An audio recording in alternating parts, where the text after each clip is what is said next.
हा बघा उरणचा विमला तलाव, ज्याला सुंदर बनवायचं वचन सत्ताधाऱ्यांनी दिलं होतं, पण आज अवस्था बघा.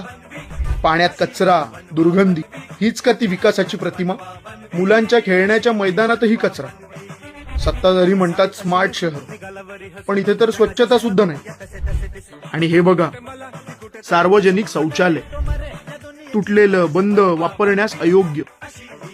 यासाठी जबाबदार कोण? विमला तलाव, प्ले ग्राउंड आणि सार्वजनिक सुविधा या सगळ्याच नागरिकांच्या आहे. आवाज उठवला तरच बदल होतो. काम करा नाहीतर जागा सोडा. उरणला विकास हवा आहे, बहाणे नाही.